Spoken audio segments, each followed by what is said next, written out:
Baiklah, Assalamualaikum warahmatullahi wabarakatuh. Kita lanjutkan pertemuan ini pada bagian kecintaan Imam Ahmad kepada Asy-Syafi'i.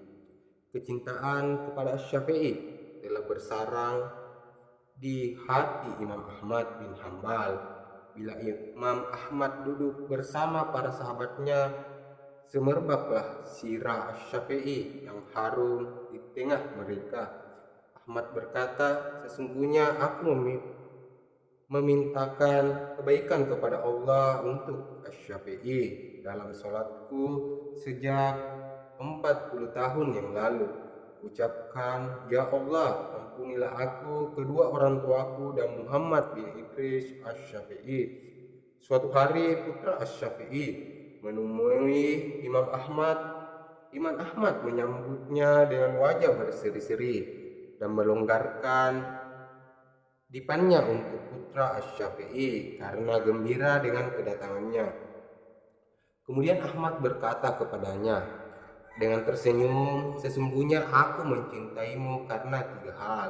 Karena engkau adalah seorang laki-laki dari suku Quraisy, dan karena engkau adalah putra dari Abu Abdillah Asy-Syafi'i, serta karena engkau adalah seorang ahlus sunnah. Di dalam sebuah majelis yang dipenuhi dengan kasih sayang, duduklah murid yang mulia Ahmad bin Hambal menghadap pada teman akrabnya sekaligus gurunya Asy-Syafi'i. Asy-Syafi'i berkata dengan lemah lembut, "Hai Ahmad, apakah kamu berpendapat bahwa orang yang meninggalkan sholat itu adalah orang kafir?" Ahmad menjawab, "Ya." Asy-Syafi'i melanjutkan, "Jika orang yang meninggalkan sholat itu adalah orang kafir yang menyebabkan ia murtad, mengeluarkannya dari agama Islam, maka dengan apa dia memeluk Islam?" Ahmad menjawab dengan mengucapkan la ilaha illallah Muhammadar Rasulullah. Asy-Syafi'i bertanya, bagaimana jika ada seorang yang selalu mengucapkan la ilaha illallah Muhammadar Rasulullah, menekuninya dan tidak meninggalkannya? Ahmad berkata, dia bisa masuk Islam yang kedua kali dengan sholat, melakukan sholat. Asy-Syafi'i berkata, sholat orang kafir tidak sah dan dia tidak dianggap sebagai orang Islam dengan mengerjakan sholat saja. Imam Ahmad pun terdiam dan menjadi tahu bahwa kekafiran yang disebabkan karena meninggalkan sholat adalah kekafiran yang tidak sampai mengeluarkan pelakunya dari agama Islam. Dengan kemuliaan seorang ulama, Asy-Syafi'i menemui Amirul Mukminin Harun al-Rasyid. Dia mengeluhkan kepada beliau tentang buruknya kondisi di Yaman dan berkata, sesungguhnya aku tinggalkan Yaman dalam keadaan terlantar dan membutuhkan seorang hakim.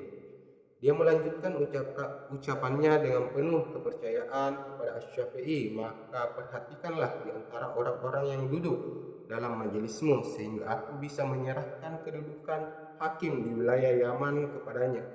Kemudian Asy-Syafi'i keluar dari majelis khalifah menuju majelis ilmunya. Beliau melihat Imam Ahmad bin Hambal yang merupakan murid beliau yang paling utama.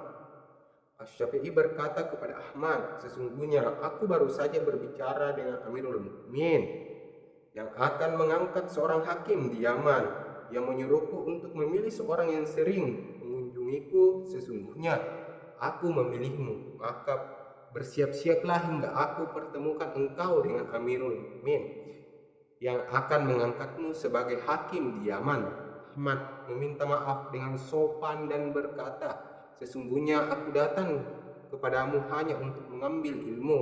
Apakah engkau menyuruhku untuk masuk dalam wilayah kehakiman demi mereka? Syafi'i merasa malu dan terdiam karena ucapan Ahmad itu. Baiklah, ini saja pertemuan kita pada bagian ini. Kita lanjutkan pada pertemuan berikutnya.